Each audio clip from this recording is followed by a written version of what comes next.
نحمدہ ونصلی ونسلم علی رسولہ الکریم اما بعد فاعوذ باللہ من الشیطان الرجیم بسم اللہ الرحمن الرحیم۔ کہ آقا علیہ السلام کا جو حسن سراپا اقدس انسانیت کو نظر آیا ہے، یہ بہت پردوں کے پیچھے سے اللہ تبارک و تعالیٰ عز و جل نے دکھایا ہے، اور اگر حسن مصطفیٰ کو کما حقہ بے نقاب کر دیا جاتا تو انسانی آنکھ میں یہ تاب نہیں کہ وہ حسن مصطفیٰ کو ملاحظہ کر سکے۔ اب میں اس سے آگے بڑھ رہا ہوں کہ حسن مصطفیٰ صلی اللہ علیہ وآلہ وسلم کو بیان کیا نا، آپ نے دیکھا صحابہ کرام نے بھی بیان کیا، اور پھر انہی سے روایت کر کے آگے ائمہ کرام نے، علماء نے اس کو بیان کیا۔ تو اس میں ایک نقطہ غور میں رہے، جب بھی کسی نے بیان کیا نا تو بطور تمثیل بیان کیا۔ اب علماء نے لکھا ہے کہ آقا علیہ السلام کا حسن پاک جب بھی بیان کیا گیا تو بطور تمثیل بیان کیا گیا۔ اس میں آپ احادیث کے مضامین پچھلے درس میں سن چکے کہ پوچھا گیا کہ حضور علیہ السلام کا حسن جو ہے وہ تلوار کی طرح تھا، حضور کا چہرہ تلوار کی طرح تھا؟ انہوں نے کہا نہیں، حضور کا چہرہ تو چاند کی طرح تھا۔ اب آپ دیکھ رہے ہیں، کوئی کہہ رہا تلوار کی طرح چمکتا تھا چہرہ، اور کوئی بتاتے ہیں کہ نہیں بھائی وہ تو جو ہے نا وہ قمر کی طرح، چاند کی طرح روشن تھا۔ تو یہ کسی چیز کی طرف توجہ موڑ کر آقا علیہ السلام کے خوبصورت ہونے کی بات کی جاتی ہے، لیکن کسی نے یہ دعویٰ نہیں کیا کہ آقا علیہ السلام کے بارے میں جو بات اور جو حسن کا بیان کیا گیا ہے یہ کما حقہ آقا کا حسن یہی تھا، ایسے کسی نے نہیں کہا۔ اب اس کے اوپر امام ابراہیم بیجوری رحمت اللہ علیہ، میں ان کا قول پڑھنے لگا ہوں، انہوں نے اپنی کتاب اس کو نقل کیا ہے امام قسطلانی رحمت اللہ علیہ نے مواہب لدنیہ کے اندر۔ وہ کہتے ہیں کہ جس کسی نے بھی حضور علیہ السلام کے اوصاف بیان کیے بطور تمثیل ہی کی ہے نا، ان کی حقیقت اللہ کے سوا کوئی نہیں جانتا۔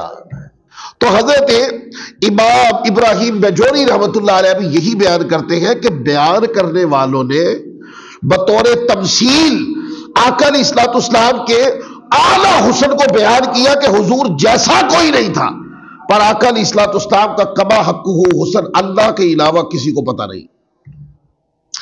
پھر آگے دیکھیں، امام برہان الدین حلبی رحمت اللہ علیہ، یہ سیرت کے امام ہے، سیرت حلبیہ مشہور کتاب ہے، وہ لکھتے ہیں کہ حضور کی صفات ظاہرہ کے حقائق کا ادراک بھی ممکن نہیں۔ آقا علیہ السلام کی صفات دو طرح کی ہے نا، ایک صفات باطنیہ ہے، ایک صفات ظاہریہ ہے۔ اب باطنی صفات جو ہے وہ تو بندے کو بھی نظر نہیں آتی، تو وہ کہنے لگے باطنی صفات کا تو کوئی احاطہ ہی نہیں کر سکتا، لیکن ساتھ یہ بھی فرماتے اس کا یہ ہرگز مطلب نہیں ہے کہ آقا کی ظاہری صفات کا احاطہ یا ادراک کیا جا سکتا ہے۔ وہ کہتے ہیں نہیں، آقا کی ظاہری صفات جو ہے اس کا بھی کما حقہ ادراک نہیں کیا جا سکتا، اور اشارہ حضور کے حسن کی طرف ہے کہ آقا کے سراپا کی طرف ہے، اور حضور علیہ السلام کا معتدل قد و قامت کی طرف ہے کہ آقا کا وجود دیکھا گیا ہے، اور دیکھنے والا جتنی دیر مرضی دیکھے آقا علیہ السلام کے، آپ کے وجود منور میں اور آپ کے حسن کے اندر کوئی عیب نکالنا تو دور کی بات ہے، حضور جیسا نہیں ڈھونڈ سکا۔ تو اس لیے انہوں نے فرمایا کہ حضور کی صفات ظاہرہ کے حقائق کا ادراک بھی ممکن نہیں ہے۔ پھر امام قسطلانی رحمت اللہ علیہ مواہب لدنیہ میں سارے اقوال ذکر کر کے وہ نیچے اپنا تبصرہ کرتے ہیں، اور تبصرہ کیا کرتے ہیں؟ کہتے ہیں اسلاف نے آقا دو جہاں صلی اللہ علیہ وآلہ وسلم کے اوصاف کا جو تذکرہ کیا یہ بطور تمثیل ہے، ورنہ آقا علیہ السلام کی ذات اقدس اور مقام اس سے بہت بلند ہے۔ بیان کرنے والوں نے مثالیں دے کے، تمثیل دے دے کر آقا کا اعلیٰ حسن کی طرف اشارہ کیا ہے، آقا علیہ السلام کے حسن کو کما حقہ بیان نہیں کیا، کیونکہ حضور کا مقام بہت بلند ہے۔ پھر آخر میں عاشقوں کے امام شیخ عبدالحق محدث دہلوی رحمت اللہ علیہ کہ آپ نے جو سیرت کی کتاب لکھی نا مدارج النبوت، بقیہ جتنی بھی کتابیں لکھی گئی ہیں ان ساری کتابوں کا مدار اسی کتاب کے اوپر ہے۔ آپ ہندوستان میں کوئی بھی سیرت کی کتاب اٹھا لیں، جو من میں آتی کتاب اٹھا لیں، جس مرضی مذہب والے نے لکھی ہے، آپ جب اس کو پڑھیں گے تو پڑھنے کے پہلے مدارج النبوت پڑھ لیں، اور اس کے بعد جو کتاب اٹھا کے سیرت کی آپ پڑھیں گے، آپ کہیں گے دلائل سارے ادھر سے لیے ہوا ہے، یعنی رنگ سارا شیخ عبدالحق مودودی سے دہلوی والا ہے۔ تو پھر عاشقوں کا امام کہنا درست ہوا نا۔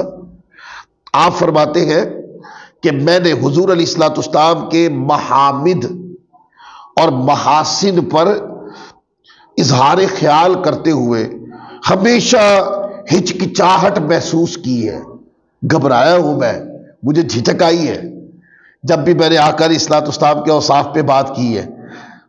تو آگے کہتے کیونکہ میں سمجھتا ہوں کہ وہ ایسے اہم ترین متشابہات میں سے ہے کہ ان کی حقیقت پروردگار عالم کے سوا کوئی نہیں جانتا۔ جس نے بھی حضور علیہ الصلوۃ والسلام کی توصیف بیان کی، اس نے اپنے فہم اور فراست کے مطابق بیان کی، اور حضور علیہ الصلوۃ والسلام کی ذات اقدس تمام اہل علم کی فہمت و دانش سے بالا تر ہے۔ جس نے بھی حضور علیہ الصلوۃ والسلام کو اپنے لفظوں میں موضوع بنایا، جو نقشہ حضور کے حسن کا اس نے کھینچا ہے، یہ تو اس نے اپنی فہم و فراست کے اعتبار سے کیا ہے نا۔ شیخ فرماتے ہیں آقا علیہ الصلوۃ والسلام کا مقام اور حضور کا حسن اور حضور کی صفات بندے کے عقل و دانش سے ہی اونچی ہے، تو بات کرنے والا اپنے عقل کے مطابق بات کرے گا نا، کما حقوق تو بات نہیں کر سکتا نا، اس لیے کہ بات ہی اس کی عقل سے وراء الورا ہے۔ اللہ اکبر۔ یہ تو بیان ہوا کہ آقا علیہ الصلوۃ والسلام کا جو حسن ہے، بیان کرنے والوں نے حسن کو بطور آقا جیسا کوئی نہیں، حضور جیسا کمال کسی میں نہیں، آقا جیسا حسن کسی نے نہیں، حضور کے حسن کی زیادتی اور بے مثالی بیان کی، اور اس میں تمثیل دیتے گئے، اس میں مثال دیتے گئے کوئی، لیکن کسی نے کائنات میں یہ دعویٰ نہیں کیا کہ حضور سے بڑھ کر کوئی حسن والا ہے، اور نہ کسی نے یہ دعویٰ کیا کہ بیان جو کیا ہے یہی حسن ہے۔ یہ دعویٰ کسی کتاب میں نہیں ہے۔ اب علماء فرماتے ہیں جب حضور جیسا کوئی نہیں، آقا جیسا حسن نہیں ہے کسی کا، حضور جیسا جمال نہیں کسی میں، آقا جیسا کمال نہیں کسی میں، جو اٹریکشن حسن کی حضور علیہ الصلوۃ والسلام کی حسن میں ہے، یعنی دیکھنے کے بعد بندے کی طبیعت کھچتی ہے، یہ چیز جو آقا کے حسن میں ہے یہ کسی اور کے حسن میں نہیں۔ تو یہ کہنا دلائل کی بنیاد پر اور قوی دلائل کی بنیاد پر ہے کہ آقا علیہ الصلوۃ والسلام جیسا حسن کائنات نے نہیں دیکھا۔ اور میں یہ اکثر جملہ کہہ دیتا ہوتا ہوں، یہ میرا اپنا وجدان ہے کہ آقا علیہ الصلوۃ والسلام جیسا حسن کائنات میں کوئی نہیں، اور جو حسن ہے کائنات میں یہ سارا صدقہ حسن مصطفیٰ کا۔ اچھا پھر جب حضور جیسا کوئی نہیں ہے تو پھر نظریات کیسے ہونے چاہیے؟ اس پر بھی علماء نے بات کی ہے کہ حضور علیہ الصلوۃ والسلام کی بات کرتے ہوئے ایمان میں اس کی آمیزش کیسی ہونی چاہیے۔ جب مان گئے، جب کتابیں پڑھ لی، جب احادیث پڑھ لی، جب قرآن پڑھ لیا، اور یہ بات اظہر من الشمس ہو گئی کہ حضور جیسا کوئی نہیں، آقا جیسا خوبصورت بھی کوئی نہیں، حضور جیسا حسن بھی کسی کا نہیں، تو پھر عقیدہ رکھنے والوں کو باتیں کس طرح کی کرنی چاہیے؟ کیا اس طرح کی باتیں ایک چیز، ایک ہستی کے بارے میں ایک نظریہ امت کے اندر مجمع علیہ ہو گیا، متفق علیہ ہو گیا، اب ان کے بارے میں کیا ہم یہ بات کر سکتے ہیں کہ وہ ہماری طرح تھے؟ ان کے بھی دو کان ہیں، ہمارے بھی دو کان ہیں، ان کے بھی دو ہاتھ ہیں، ہمارے بھی دو ہاتھ ہیں، ان کے بھی دو پاؤں ہیں، ہمارے بھی دو پاؤں ہیں، وہ بھی کپڑے پہنتے تھے، ہم بھی کپڑے پہنتے ہیں، وہ بھی کھانا کھاتے تھے، ہم بھی۔ یہ تبصرہ کرنے کی اجازت ہونی چاہیے کسی کو؟ یہ لوگ کرتے ہیں باتیں، اور اگر آئمہ کی دنیا میں چلے جائے، آئمہ کیا بات کرتے ہیں تو وہ میں آپ کو پڑھ کے سنا دیتا ہوں۔ ہم پابند ہیں آئمہ کے۔ گلی بازار میں کوئی پھرنے والا بازاری آدمی کوئی بھی جملہ کسے، اس کے پاس ایمان کی غیرت ہی اتنی ہے بس، لیکن آؤ آئمہ کی طرف کہ وہ لوگ جنہوں نے دین متین پہ لکھ لکھ کے زندگی گزار دی اور دین متین کو روایت کرنے کا مدار جن کے اوپر ہے، وہ ائمہ کیا کہتے ہیں؟ امام ملا علی قاری کی عبارت پڑھتا ہوں۔ امام ملا علی قاری کا دور زیادہ دور نہیں ہے، اس لیے میں یہی سے شروع کر رہا ہوں۔ اور امام ملا علی قاری کا نام پہلے رکھا بھی اس لیے ہے کہ سارے ہی مانتے ہیں، کسی کی کتاب اٹھا لے نا تو سب مانتے ہیں، سب میں حوالے آتے ہیں ملا علی قاری رحمت اللہ علیہ۔ ملا علی قاری رحمت اللہ علیہ فرماتے ہیں، ان کی کتاب ہے جمع الوسائل، اس کی جلد 1 صفحہ نمبر 10، کہتے ہیں کسی شخص کا ایمان اس وقت تک مکمل ہی نہیں ہو سکتا جب تک وہ یہ اعتقاد نہ رکھے کہ بلا شبہ آپ صلی اللہ علیہ وآلہ وسلم کے وجود اقدس میں ظاہری اور باطنی محاسن و کمالات ہر شخص کی ظاہری اور باطنی خوبیوں سے بڑھ کر ہیں۔ وہ کہتے ہیں اس کا ایمان کامل نہیں، لاکھ نمازیں پڑھتا پھرے، جب تک یہ عقیدہ نہیں رکھے گا کہ آقا علیہ الصلوۃ والسلام کے اندر جو خوبیاں، جو کمالات، جو حسن، جو صفات ہے، دنیا میں کسی کے اندر یہ صفات نہیں ہے، اور سارے لوگوں کو ملا لے تب بھی مقابلہ نہیں ہے۔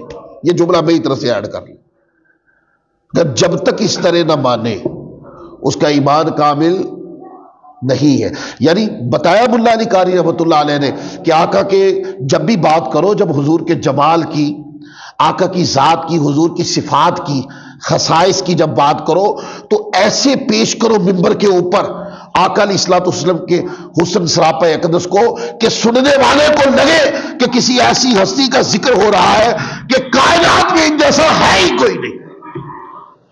ایسے ذکر کرو حضور علیہ الصلوۃ والسلام کا، اتنا بے مثال کر کے، لاجواب کر کے، جدا جدا کر کے۔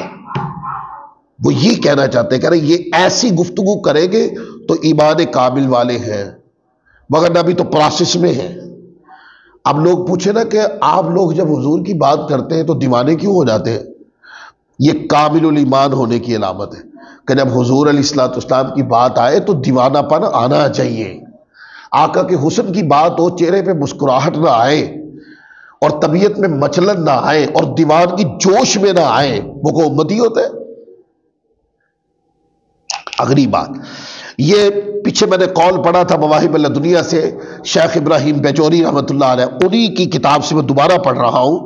وہ کہتے ہیں مسلمانان عالم اس بات پر متفق ہیں کہ ہر شخص کے لیے سرکار دو عالم صلی اللہ علیہ وآلہ وسلم کے بارے میں یہ عقیدہ رکھنا ضروری ہے، ہر بندے کے اوپر یہ ضروری ہے کہ رب کائنات نے حضور علیہ الصلوۃ والسلام کے بدن اطہر کو اس شان سے تخلیق فرمایا ہے کہ آپ سے پہلے اور آپ کے بعد آپ کی مثال ہی نہیں ہے۔ کہتے جب حضور کو بیان کرے یہ گج وج کے مضبوط کر کے ٹھوک بجا کر بیان کرنا ہے کہ آقا علیہ الصلوۃ والسلام جیسا کوئی پیدا نہیں کیا کائنات کے اندر۔ اگر اللہ تعالیٰ نے بے مثال پیدا کی ہستی وہ ذات محمد الرسول اللہ ہے، پھر اس شان کا کوئی شخصیت پیدا نہیں کی۔ یہ امام بیجوری فرماتے ہو، کہتے اس بات کو مسلمانان عالم کو چاہیے کہ اپنے دماغ میں رکھیں، اور وہ کہتے ہیں مجھ سے پہلے تک جتنے بھی مسلمان ہیں اس میں کسی کا اختلاف نہیں۔ پھر آگے دیکھیں امام قسطلانی رحمت اللہ علیہ مواہب الدنیا کے اندر بیان کرتے ہیں کہ حضور کے حسن کے بارے میں آقا کا جب تذکرہ ہو، جب حضور کی ذات کی بات ہو تو بندے کا عقیدہ کیسا ہونا چاہیے۔ کہتے ہیں یہ یقینی اور قطعی بات ہے کہ ایمان کی تکمیل کے لیے، یعنی ایمان کامل کرنے کے لیے بندہ مومن کا یہ اعتقاد رکھنا ضروری ہے کہ اللہ تعالیٰ نے نہ تو حضور سے پہلے اور نہ حضور کے بعد آپ جیسا حسین و جمیل پیدا ہی نہیں کیے۔ پھر آگے دیکھیں یہ امام جلال الدین سیوطی رحمت اللہ علیہ عاشقوں کے امام، علم کے بھی امام ہیں۔ جب یوں کہا جاتا ہے نا کہ عاشقوں کے امام تو کچھ لوگ سمجھتے ہیں کہ ہم کسی صوفی بزرگ کا تذکرہ کر رہے ہیں، نہیں، یہ علم کے بھی امام ہیں، اپنے وقت کے مجدد ہیں۔ انہوں نے سینکڑوں کتابیں لکھی ہیں جن کی کتابیں آج مدارس میں پڑھائی جاتی ہیں، وہ امام جلال الدین سیوطی رحمۃ اللہ علیہ بیان کرتے ہیں شرح شمائل کے اندر، کہتے ہیں ایمان کی تکمیل کے لیے اس بات پر ایمان لانا ضروری ہے، ایمان کو مکمل کرنے کے لیے اس بات پر ایمان لانا ضروری ہے کہ رب کائنات نے حضور علیہ الصلوۃ والسلام کا وجود اقدس اور حسن و جمال میں بے نظیر اور بے مثال تخلیق فرمایا ہے۔ آقا کا وجود منور بے مثال، آقا نے بے نظیر حضور کا وجود بنایا ہے، جب تک اس پر ایمان نہ لائے جلال الدین سیوطی فرماتے ایمان مکمل ہی نہیں ہوتا۔ پھر آگے دیکھیں، ایک بہت بڑے امام گزرے ہیں، امام عبد الرؤف مناوی رحمۃ اللہ علیہ، یہ بھی حدیث کے امام ہیں، جامع الصغیر ایک کتاب ہے جو بڑی مشہور انہی کے نام سے ہے۔ وہ فرماتے ہیں کہ تمام علماء نے اس امر کی تصریح کر دی۔ وہ کہتے ہیں اب جب وہ کتاب لکھ رہے ہیں اور اپنی رائے کوٹ کر رہے ہیں تو وہ رائے کو کوٹ کرتے ہوئے یہ بات ساتھ بیان کر رہے ہیں۔ وہ کہہ رہے ہیں کہ مجھ سے پہلے تک جو ائمہ گزر گئے، اب وہ سب پڑھنے کے بعد جو کتابیں ان سے پہلے لکھی گئی ہیں انہوں نے وہ سب مواد علمی پڑھنے کے بعد یہ نتیجہ اخذ کیا کہ تمام علماء نے اس امر یعنی اس بات، اس حکم کی تصریح یعنی اپنی کتابوں میں لکھ دی ہے کہ کسی انسان کا ایمان اس وقت تک کامل نہیں ہو سکتا جب تک وہ یہ عقیدہ نہ رکھے کہ حضور علیہ الصلوۃ والسلام کی ذات اقدس میں پائے جانے والے محامد محاسن کا کسی دوسرے شخص میں موجود ہونا ممکن ہی نہیں، ہو ہی نہیں سکتا کہ جو آقا علیہ الصلوۃ والسلام کو اللہ نے شان عطا کی ہے وہ کما کو کسی دوسرے میں ہو۔ اللہ اکبر۔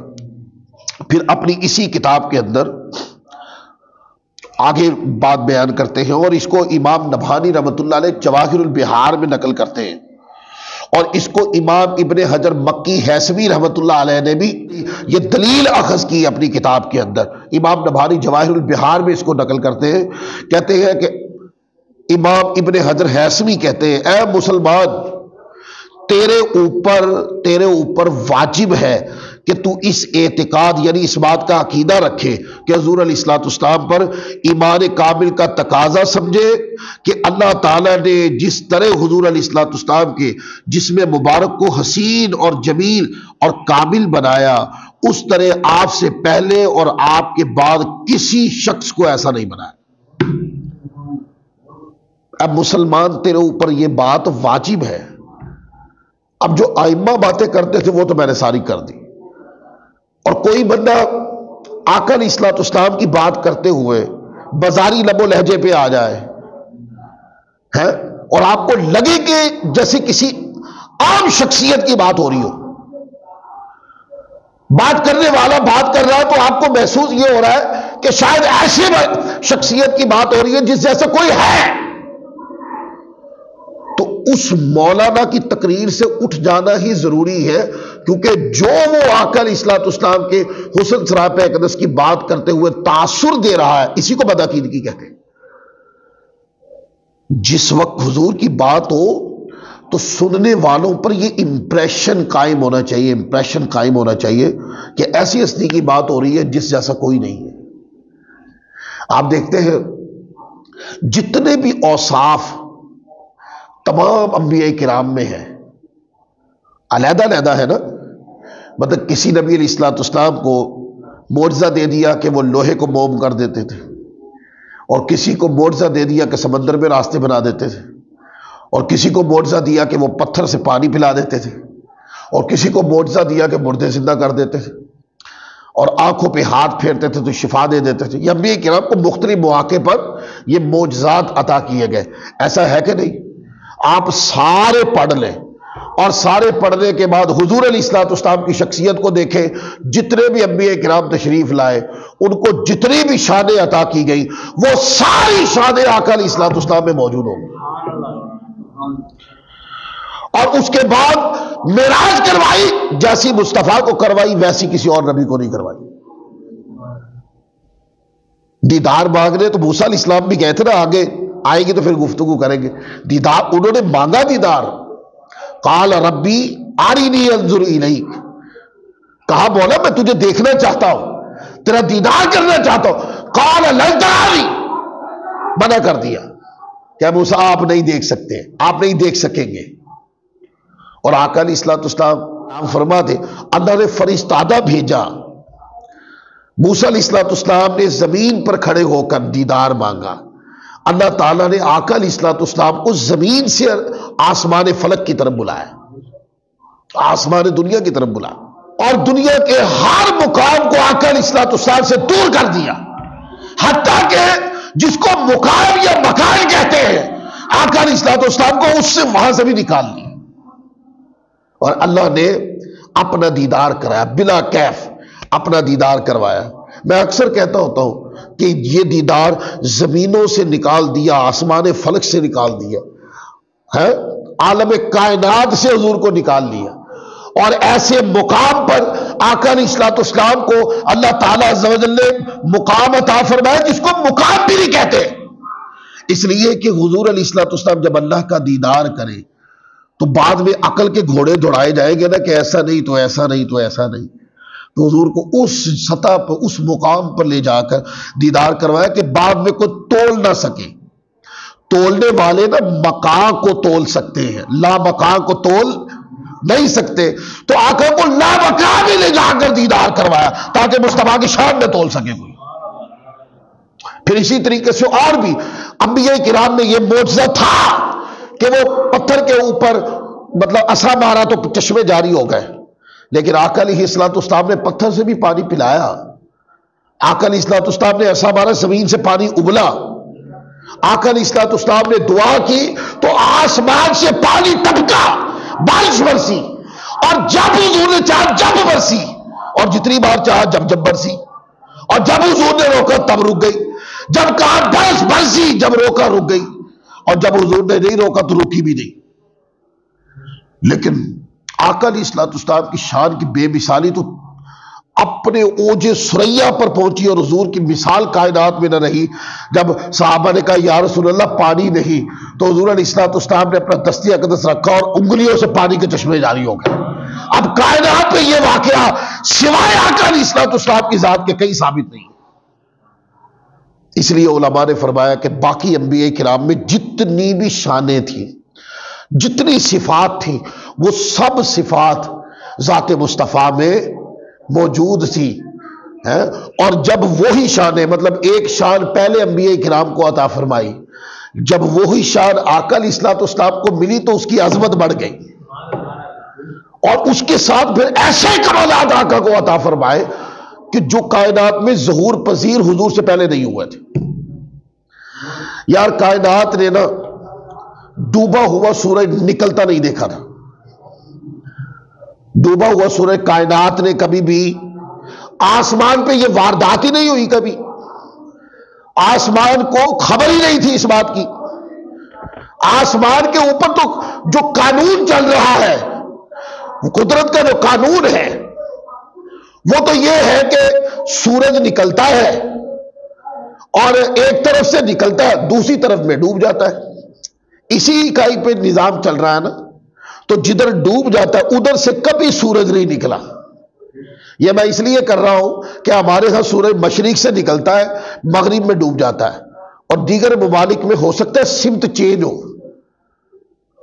ہمارے ہاں مشرق اور مغرب کا ہے، مشرق سے نکلنا مغرب میں غروب ہو جانا، دوسرے ممالک میں ہو سکتا ہے کہ کسی اور سمت سے نکلتا ہو، کہیں اور ڈوب جاتا ہو، تو کائنات اس اکائی پہ جانتی ہے سورج کو کہ سورج نکلتا ہے ایک طرف سے اور دوسری طرف ڈوب جاتا ہے۔ اچھا جہاں ڈوبتا ادھر سے سورج کبھی نہیں نکلا، یہ کائنات میں یہ واردات آسمان دنیا نے دیکھی نہیں، پر ایک وقت ایسا آ گیا کہ حضور علیہ السلام نے آپ نے نماز ادا پہلے کر لی تھی رستے میں، اور حضور علیہ السلام جب مقام پر پہنچے تو مولا کائنات کی نماز رہتی تھی، انہوں نے سمجھا کہ وہاں جا کے ادا کر لیں گے وقت تو ہوگا، لیکن آقا علیہ السلام نے اول وقت میں نماز ادا کر لی کہ وہاں جا کے آرام کر لیا جائے گا، کیونکہ ایک جنگ سے واپسی ہو رہی تھی، تھکے ہوئے تھے سارے سے، تو مولا کائنات حضور کے ساتھ تھے۔ آقا علیہ السلام حضور مولا کائنات علی المرتضیٰ شیر خدا کرم اللہ تعالی وجہ الکریم کی ران کے اوپر سر انور رکھ کے حضور آرام فرمانے لگے، اور مولا کائنات رضی اللہ تعالی، بڑا امتحان تھا اس وقت، کہ جگاؤ حضور کو کہ نماز میں نہیں رہتی ہے، تو نہیں جگایا. ان کے عشق نے اجازت ہی نہیں دی، ہمت ہی نہیں ہوئی ان کی. وہ کبھی سورج کو دیکھتے تھے، کبھی چہرہ ودھا کو دیکھتے تھے، اسی وہ کشمکش میں بار بار اس چیز کا انتظار کرتے رہے کہ جگا تو میں نہیں سکتا، کیونکہ قرآن پاک کی یہ ساری آیتیں پڑھ رکھی تھی نا. یا ایھا الذین آمنوا لا تقدموا بین یدی اللہ ورسولہ واتقوا اللہ. اے ایمان والو اللہ رسول سے آگے نہ بڑھو. یا ایھا الذین آمنوا لا ترفعوا اصواتکم فوق صوت النبی. اے ایمان والو اللہ کے نبی کی بارگاہ میں آوازیں بلند نہ کرو. لا تجعلوا دعاء الرسول بینکم کدعاء بعضکم بعضا. رسول کے پکارنے کو اپنی طرح کا نہ رکھو. مفہوم پڑھ رہا ہوں. اب یہ سب پڑھا ہوا تھا، اور مولا کائنات علی المرتضیٰ اور خلفائے راشدین اور عشرہ مبشرہ اور بدر والے صحابہ اور احد والے صحابہ اور جتنے بھی صحابہ ہیں، حضور علیہ الصلوۃ والسلام کا ان سے بڑھ کے عاشق کون تھا؟ آقا علیہ الصلوۃ والسلام کا ان سے بڑھ کے بادب کون تھا؟ دنیا کو تو حضور کا ادب ہی انہوں نے سکھایا. تو بیٹھے رہے، انتظار کرتے رہے کہ حضور فرحت کے ساتھ خود ہی بیدار ہو. لیکن آقا علیہ الصلوۃ والسلام آرام فرما ہو گئے. سورج کو دیکھتے رہے، سورج ڈوبتا ڈوبتا ڈوب گیا. اور پھر کہتے ہیں کہ آپ نماز رہ جانے کے غم سے نا آپ کی آنکھوں سے آنسو بہے. اتنے میں حضور علیہ السلام بیدار ہو گئے. اب دیکھیں نا، کشمکش تھی. نماز پڑھوں یعنی شریعت پہ عمل کروں یا صاحب شریعت کا ادب کروں، شریعت پہ عمل کروں یا صاحب شریعت کا ادب کروں. تو کدھر گئی؟ صاحب شریعت کے ادب میں ان کو پتا تھا یہ بھی اللہ تبارک و تعالیٰ عز و جل کی فرما برداری میں ہی بیٹھا ہوا ہے. آقا علیہ الصلوۃ والسلام بیدار ہو گئے، اور جب ماجرا پوچھا تو عرض کی یا رسول اللہ نماز رہتی ہے میری، عصر کی نماز میں نے ادا کرنی تھی. تو آقا علیہ الصلوۃ والسلام دعا کے لیے ہاتھ اٹھائے اور کہا اے مولا علی تیری اور تیرے رسول کی اطاعت میں بیٹھا تھا. اور کہتے ہیں یہ اشارہ کیا گیا، دعا مانگی. وہ جو ڈوبا ہوا سورج تھا وہ پلٹ کے دوبارہ عصر پہ آ گیا، اور مولا کائنات علی المرتضیٰ نے نماز ادا کی. وہ اپنے دوبارہ قانون کے مطابق ڈوبا. یہ منظر کائنات میں، یہ آسمان فلک نے پہلی بار دیکھا، اس کے بعد بھی نہیں ہوا کبھی. یہ نظارہ ایک آدم علیہ السلام سے لے کر آقا علیہ السلام کی ذات تک آسمان نے یہ نظارہ ایک ہی بار دیکھا ہے کہ سورج ڈوب گیا ہے اور ڈوب کے دوبارہ اسی جگہ سے طلوع ہوا ہے جہاں سے وہ ڈوبتا ہے. اور یہ شان کس کی؟ حضور علیہ السلام کی عظمت و شان. پھر بخاری مسلم جیسی غیر مقلدین کے پاس یہ جو روایت میں نے پڑھی ہے، سوائے یہ کہنے کہ یہ روایت ثابت نہیں ہے، یہ روایت ضعیف نہیں ہے، مرو اسی بیماری میں جاؤ کہیں جا کر.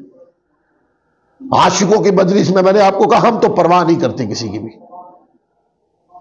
ہم تو بغیر کسی ڈر کے بات کر دیتے ہیں، اور کی بھی ہے اور تحقیق کر کے تمہیں دی بھی ہے کہ پڑھ لو یہ ثابت ہے روایت. اگر یہ روایت ثابت نہ ہوتی 1400 سال میں اس کثرت کے ساتھ ائمہ اس کو لیتے. آپ اٹھا کے دیکھیں، کوئی بھی سیرت کی کتاب اٹھا لے، ہر امام نے یہ روایت لکھی ہے. 100 سال پیچھے چلے جائے تو غیر مقلدین نے وڈیرے نے بھی یہ لکھی تھی.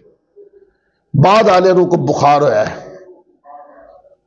پھر دیکھیں بخاری مسلم اٹھائے، یہ کثرت کے ساتھ روایت ہے کہ آقا علیہ السلام نے اشارہ کیا اور چاند کے 2 ٹکڑے ہو گئے. یہ کائنات میں ہوا ہی نہیں تھا کبھی. یہ منظر آسمان دنیا نے دیکھا ہی نہیں ہے. چاند کے اوپر یہ واردات کبھی ہوئی نہیں ہے کہ اشارہ کیا اور چاند کے 2 ٹکڑے ہو گئے. یہ عظمت و شان ہے حضور کی. یہ آقا علیہ السلام سے نہ پہلے کسی نے کیا نہ بعد میں. یہ اس بات کی دلیل ہے کہ حضور جیسا نہ پہلے کوئی تھا اور نہ بعد میں کوئی ہے. اس کے اوپر بخاری مسلم اٹھا لے. تفصیل کے لیے کئی روایات کو جوڑ کے ایک مفہوم سمجھنا چاہے تو اس طرح ہے کہ مکہ کے لوگوں نے پوچھا، مٹھی میں کنکریاں کلمہ پڑھتی دیکھی تھی نا، اور انہوں نے اور بھی معجزات دیکھے، تو پوچھا کہ بتاؤ کہ کیا پوچھے جس میں عاجز ہو جائے. ان ظالموں کو کون بتایا کہ اللہ کا نبی با اختیار ہوتا ہے، عاجز نہیں ہوتا. دنیا کی بڑی سے بڑی سائنس بھی ہو نا، وہ اللہ کے نبی کی طاقت کا مقابلہ نہیں کر سکتی. پھر بھی وہ جادوگر تھے نا، ان سے مشورہ کیا کہ کیا پوچھے. جادوگروں نے کہا بھئی کوئی آسمان کی بات پوچھے، آسمان کی بات پوچھی. زمین پر جادو چلتا ہے، آسمان پر نہیں چل سکتا. تو وہ لوگ اکٹھے ہو کے آئے اور کہا کہ آپ اللہ کے نبی ہیں تو پھر چاند کے 2 ٹکڑے کر کے دکھائیں. ایک حدیث پاک کے اندر یا ایک کتاب میں یہ جملہ نہیں کہ یہاں حضور نے کہا میں تو کچھ کر نہیں سکتا ہوں، مجھے تو کوئی اختیار ہی نہیں ہے، مجھے تو اللہ تبارک و تعالیٰ نے کوئی اختیار نہیں دیا، میں تو مکھی کا پر نہیں بنا سکتا ہوں، میں کل کیا ہوگا مجھے تو کوئی پتہ نہیں، دیوار کے پیچھے کیا مجھے تو کوئی پتہ نہیں، میرے ساتھ کیا ہوگا مجھے تو کوئی پتہ نہیں. یہ وہ جملے ہیں جو وہابی تقاریر میں بولے جاتے ہیں. خدا کی قسم ایک روایت کوئی نکال کے دکھائے نا کہ کسی نے حضور کو چیلنج کیا تو آقا علیہ الصلوۃ والسلام نے فرمایا میں عاجز ہوں، میں نہیں کر سکتا. علمی ذخیرے سے کوئی 500 بار مار کے پیدا ہو جائے یہ جملہ نہیں نکال سکتا. جب کسی نے چیلنج کیا آقا علیہ الصلوۃ والسلام کو، چیلنج کرنے والے نے طاقت کس کی چیلنج کی ہے؟ سوال ہے اللہ کے نبی کی طاقت کو چیلنج کیا ہے نا، تو اللہ کے نبی کو طاقت کس نے دی ہے؟ اللہ نے. پھر اس کا مقابلہ تو کوئی نہیں کر سکتا نا. اللہ کے نبی کی طاقت کس کی ہے؟ وہ اللہ کی دی ہوئی طاقت، اور اللہ کی دی ہوئی طاقت کا کون مقابلہ کر سکتا ہے؟ تو آقا علیہ الصلوۃ والسلام نے فرمایا ان لوگوں کو لے کر نہ منع نہیں کیا، کہا کہ آپ اللہ کے نبی تو چاند کے 2 ٹکڑے کریں. تو حضور علیہ الصلوۃ والسلام ان کو لے کر نہ ایک اونچی جگہ پر ٹیلے پہ چلے گئے. اب علماء نے لکھا بھی ٹیلے پر جانے کیوں گئے، میں اس کی سادہ تشریح یہ کر سکتا ہوں. وہ ٹیلے پہ جانے کا مطلب یہ ہے کہ اگر نیچے ہی کر دے چاند کے 2 ٹکڑے، ہو سکتا ہے کوئی گلی چوبے کو کار چوبے کو کبھی منو نظر نہیں آیا، اس لیے ذرا اوپر لے جا کر جہاں ساری آبادی بلڈنگیں گھر نیچے رہ جائیں اور وہ اوپر چلے جائیں تاکہ دیکھا رہا صاف نظر آئے، دوربین کے بغیر صاف نظر آئے. تو ٹیلے پہ لے جا کر آقا علیہ الصلوۃ والسلام نے دعا کی یا اشارہ کیا تو جتنے بھی لوگ وہاں تھے، اب انہی میں سے لوگ روایت کرتے ہیں، کہتے ہیں کہ چاند کے 2 ٹکڑے ہو گئے، ایک ٹکڑا ٹیلے کے ادھر ہو گیا اور دوسرا ٹیلے کے اس طرف ہو گیا. وہ کہتے ہیں آقا علیہ الصلوۃ والسلام نے چاند کو انگلی بھی نہیں لگائی. کہاں چاند ہے کہاں حضور ہے. دنیاوی پیمانے اگر لگائیں تو ہزاروں میل کا لاکھوں میل کا سفر بنتا ہوگا ہے، لیکن آقا علیہ الصلوۃ والسلام نے صرف حکم دیا چاند کو. میں کہتا ہوں اگر حضور ہاتھ لگاتے نہ جانے کیا ہو جاتا، یہ تو صرف حکم دیا کہ چاند اشارہ کیا تو 2 ٹکڑے ہو جا. 2 ٹکڑے ہو جانے کا معنی پتہ کیا ہوتا ہے؟ بندہ 2 ٹکڑے ہو جائے تو کیا ہوتا ہے؟ ختم ہو جاتا ہے. ایسے ہی نا. تو آقا علیہ الصلوۃ والسلام نے چاند کو کہا 2 ٹکڑے ہو جا، یعنی 2 ٹکڑے ہونے کا معنی یہ ہے کہ قربان ہو جانا. کیا ہو جانا؟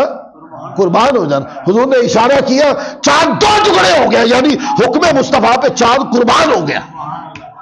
ان کو پتا تھا جو چیر رہے ہیں یہ جوڑ بھی دیتے ہیں، یہ صرف کاٹنے کا اختیار نہیں رکھتے، یعنی یہ جان نکالنے کے فقط اختیار نہیں رکھتے، یہ جانیں بھی ڈال دیتے ہیں. اور یہ صرف بندوں کی جانیں ڈالنے والے نہیں ہیں، کائنات میں کسی کی بھی جان نکل جائے تو یہ جانیں پلٹا دیتے ہوتے ہیں. یہ جانیں دے بھی دیتے ہیں، جانیں لے بھی لیتے ہیں، دے بھی دیتے ہیں. اگر کسی کی نکل گئی تو پلٹا بھی دیتے ہیں.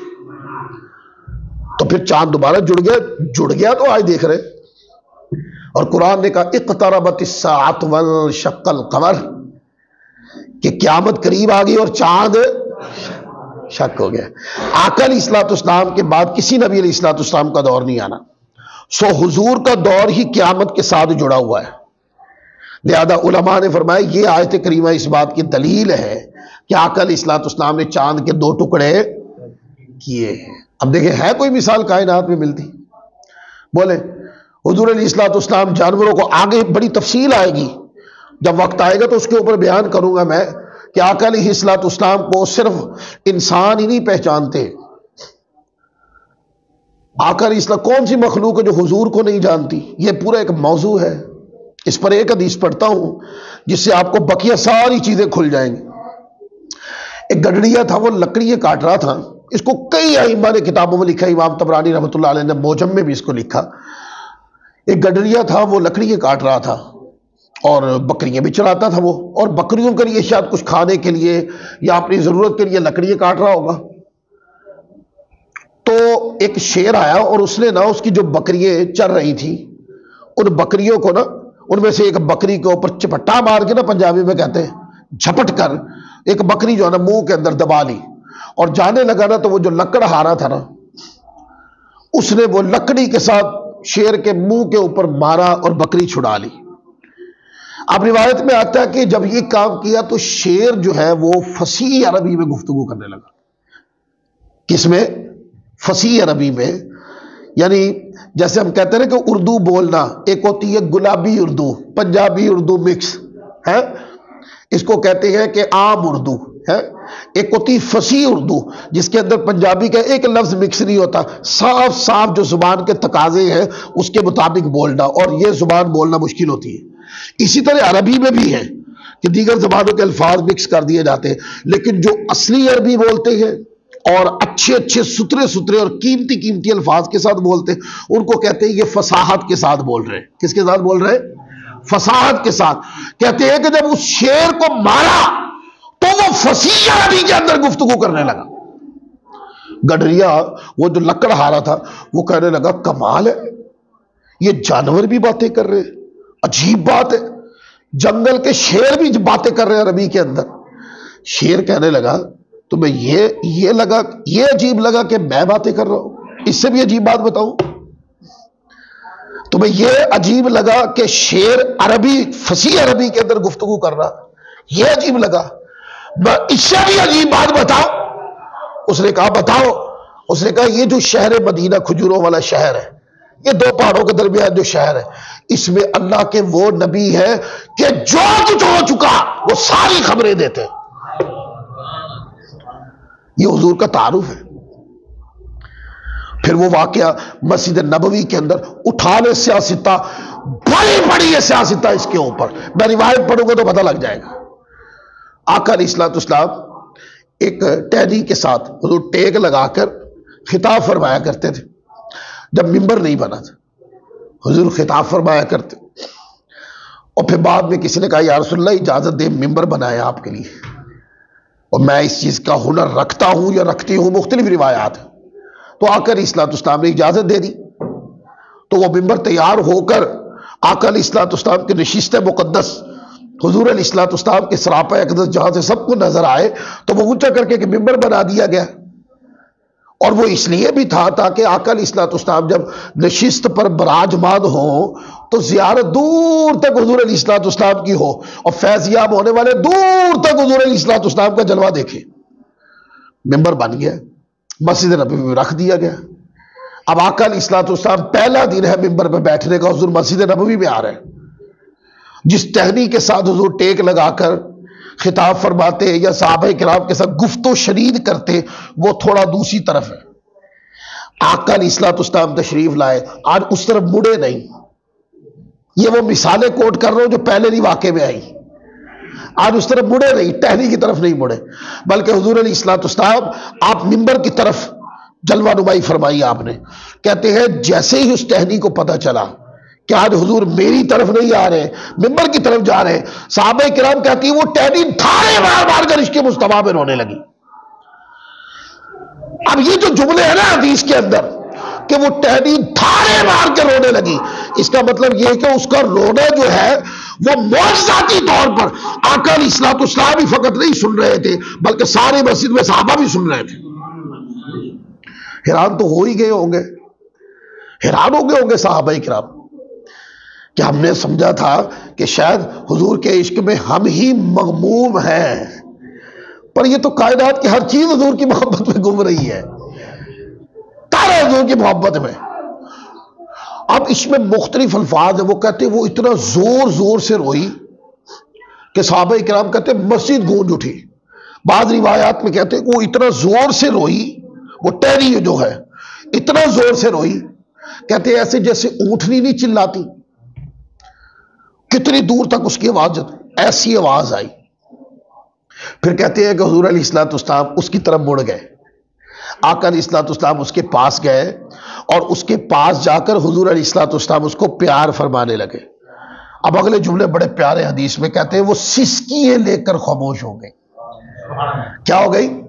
سسکیے لے کر. بچہ ہے نا، آپ ڈانٹ دیں تو بعد میں اس کو گود میں رکھ کے پیار کرے نا تو پنجابی جی کہتے ہیں ہوکے لے لے کے چپ کر دیتا. ایویں ہوکے لے لے کے چپ کر دیتا. ایویں اردو میں کہتے ہیں سسکیے لے لے کر وہ خاموش ہو گئی. پھر با اختیار نبی مقدس نے پوچھا بتا کیا چاہیے، ادھر ہی سرسبز کر دوں یا اٹھا کے جنت میں لگا دوں؟ اس ٹہنی سے حضور خطاب کر رہے ہیں. اب اس کے اوپر بحث سے کتابیں اٹھا کے پڑھیں. علماء فرماتے ہیں کہ آقا علیہ الصلوۃ والسلام کی کمر مقدس مس ہوتی تھی اس کے ساتھ. حضور کے وجود مقدس کے اتصال نے اس میں جان بھی ڈال دی، اس کو آنکھیں بھی دے دی، بولنے کی صلاحیت بھی دے دی، اس کے مصطفیٰ کا شعور بھی دے دیا، اور اس کے مصطفیٰ کی تڑپ بھی دے دی اس کو. امام شافعی رحمۃ اللہ علیہ سے کسی نے پوچھا کہ عیسیٰ علیہ الصلوۃ والسلام تو مردے زندہ کرتے تھے اور آپ علیہ الصلوۃ والسلام یعنی آپ کے جو نبی ہے، عیسائیوں نے یہ سوال پوچھا، انہوں نے تو کوئی مردہ نہیں زندہ کیا. تو امام شافعی رحمۃ اللہ علیہ نے ایک جواب دیا، انہوں نے کہا نہیں، ہمارے پیارے آقا صلی اللہ علیہ وسلم کے معجزہ اس سے بڑھ کر ہیں. وہ کیسے؟ عیسیٰ علیہ الصلوۃ والسلام تو جان ڈالتے تھے نا، وہ کہ ایک شخص کی روح نکل گئی اور روح پلٹا دی تو اس کا معنی کیا ہے؟ جان آ گئی. اور جو سوکھی لکڑی ہو، بھئی سوکھا ہونے کا معنی یہ ہے کہ مر چکی ہے یہ. اور پھر آقا علیہ الصلوۃ والسلام نے وہ تو فرماتے تھے کم بإذن اللہ، اللہ کے حکم سے اٹھ، اور وہ شخص میں دوبارہ روح ڈل جاتی تھی اور وہ کھڑا ہو جاتا. لیکن آقا علیہ الصلوۃ والسلام کی شان یہ ہے کہ حضور علیہ الصلوۃ والسلام نے اس سے ٹیک لگائی ہے. وہ ٹیک لگانے سے آقا علیہ الصلوۃ والسلام کا فیض اس ٹہنی میں جاتا رہا، حتیٰ کہ اس میں جان بھی آئی، اس کو آنکھیں بھی ملی، شعور بھی ملا، سوچ بھی ملی، اور بولنے کی صلاحیت بھی ملی، عشق مصطفیٰ کی دولت بھی ملی، پھر محبت رسول میں تڑپنا بھی ملا. تو یہ معجزہ اس معجزے سے کئی گنا اعلیٰ ہے. تو کہتے ہیں کہ وہ آقا علیہ الصلوۃ والسلام نے پیار کیا تو مسس کیا، لیکن خاموش ہو گئے. تو حضور نے پوچھا کہ بتاؤ ادھر ہی سرسبز و شاداب کر دوں یا جنت میں لگا دوں؟ اور مانگنے والے نے بھی مانگا اور حد کر دی، نہیں کچھ دنیا کا مانگا، نہیں کچھ دنیا کا مانگا. جو بیسک کرتے ممبروں کے اوپر، وہ پتہ کیا کہتے ہیں؟ دنیا کا یہ نہیں دے سکتے، دنیا کا یہ نہیں دے سکتے، دنیا کا یہ نہیں دے سکتے، دنیا کا وہ نہیں دے سکتے. وہ یہ دنیا تو بہت تھوڑی چیز ہے. کیا ہے جنت میں جو حضور نہیں دے سکتے؟ اس جملے کا کوئی جواب ہے؟